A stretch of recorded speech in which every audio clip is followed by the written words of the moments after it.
আমরা এখন আছি হচ্ছে আপনার শিয়ালদা থেকে বেনারস উদ্দেশ্যে যে ট্রেনটি যাবে অমৃত ভারত। তো বসি স্যার, স্যারের পারমিশন নিয়ে একদম সামনে বসে পড়লাম। এই ট্রেনটি যাবে হচ্ছে আপনার শিয়ালদা থেকে বেনারস। আপনারা যারা কলকাতা থেকে বেনারস ঘুরতে যাওয়ার প্ল্যান করছেন স্বল্প খরচায়, এই অমৃত ভারত হবে একটা বেস্ট অপশান।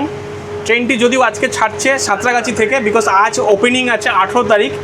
এই ট্রেনটি আপনার মেনলি চলবে শিয়ালদা থেকে, সপ্তাহে 3 দিন চলবে, সোমবার, বুধবার এবং শনিবার। সন্ধ্যে 7:30 ছাড়বে, আপনাকে বেনারসে পৌঁছে দেবে 7:20-তে। 11 ঘন্টা 50 মিনিট আপনার টাইম নেবে। টিকিট ভাড়া যদি বলি, স্লিপারে মাত্র 485 টাকা। 7 থেকে 8টা স্লিপার কোচ রয়েছে এবং 7 থেকে 8টা জেনারেল কোচ রয়েছে। এই ট্রেনটি আপনার শিয়ালদা থেকে যখন ছাড়বে, মাঝখানে হচ্ছে আপনার 6টি স্টেশনে দাঁড়াবে। আপনার আমাদের ওয়েস্ট বেঙ্গলের দুর্গাপুর, আসানসোল, তারপরে ঝাড়খণ্ডের হচ্ছে আপনার মধুপুর এবং জেসিডি, তারপরে উত্তরপ্রদেশের পণ্ডিত দীনদয়াল উপাধ্যায়, দেন আপনার বারাণসী জাংশন, তারপরে বেনারস। বেনারস থেকে ছাড়বে হচ্ছে রাত্রি 10:30-এ এবং আপনাকে শিয়ালদাতে পৌঁছে দেবে হচ্ছে 9:55। ওই 11 ঘন্টা 50 মিনিট মতো টাইম লাগবে। মঙ্গলবার, শুক্রবার এবং রবিবার বেনারস থেকে চলবে শিয়ালদার উদ্দেশ্যে। দীঘা, পুরী, দার্জিলিংয়ের পরে বাঙালির সবচেয়ে পছন্দের জায়গা হচ্ছে আমাদের বেনারস।